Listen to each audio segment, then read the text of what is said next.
Got a story for you. When I first got out of the military, I had PTSD really bad. And the only place I would go was from my house to my parents' house. And I was down there every day. I would go down and eat breakfast with mom and dad, stay a few minutes, and then I would go home. Well, on one particular morning, we had had a real bad storm the night before with a lot of wind and stuff. And I went down to check on them to eat breakfast and talk to them for a while. And I started home. And I got about 2 miles from their house. Went up the road about 2 miles, and there was this young crow. It was barely starting to get feathers on its wings, but it couldn't fly, and it had gotten blown out of the nest. And I knew that if I didn't do something, that crow would die one way or the other. So I caught it up, took it home with me, put it in a cage that I had had rabbits in, put it in that rabbit cage, and sealed it up in there, put a top on it, and throw a poncho over it to keep the rain off of her, and decided that I would doctor her and nurse her back to health. And when she got big enough, I'd turn her loose and she could go be a crow. Well, you know what they say about the best laid plans. She decided that she wasn't a crow, that she belonged with me and she wouldn't leave. And that was okay with me because she was a good pet and she was fun to be with and she'd make you laugh. And she had a few phrases that she would say. When I first got her, I'd walk out in the morning to go feed her, and I'd go, "Hey, buddy." Well, she got to where she could say, "Hey, buddy."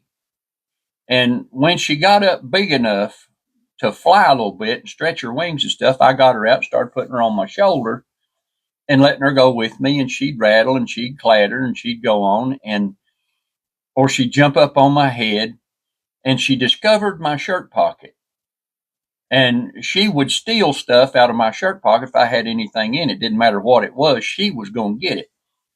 And when she got up big enough to fly, I just I built her a nesting box and put her in it, and decided that if she was going to stay, she'd stay, and if she wanted to leave, she could leave. Well, she stayed. And when I'd walk out in the morning, she'd go, "Hey, buddy." She'd lie on my shoulder. Then she'd get in my shirt pocket and start looking for stuff.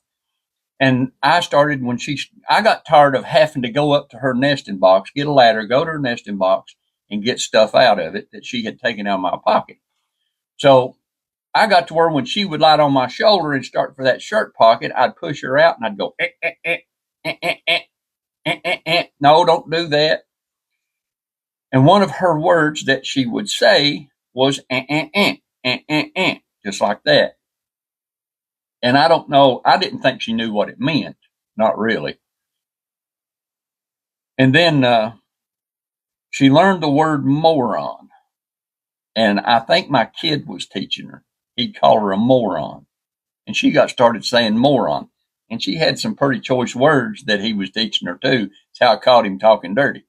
But anyway, usually when I would go do something, I would put her back in that rabbit cage just to keep her from getting hurt or getting in trouble. And I decided that I was going to go out and hunt mushrooms and morels. And I decided, well, I'm not going very far. I'll just leave her out. And if she wants to go, she'll go with me. And she had a range that she would fly around. She didn't go far.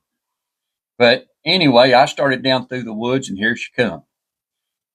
Landed on my shoulder, chattering and a garbling and a go on. And I started finding mushrooms and putting them down in an onion sack. And she got bored, I guess, and decided she was going to do something else. So she started flying around and lighting up on limbs and calling and going on. Well, I come down through the woods, and there was a tree that had fallen over, and it had 3 forks. And the bottom fork stuck down toward the ground, and there were 2 forks up above it.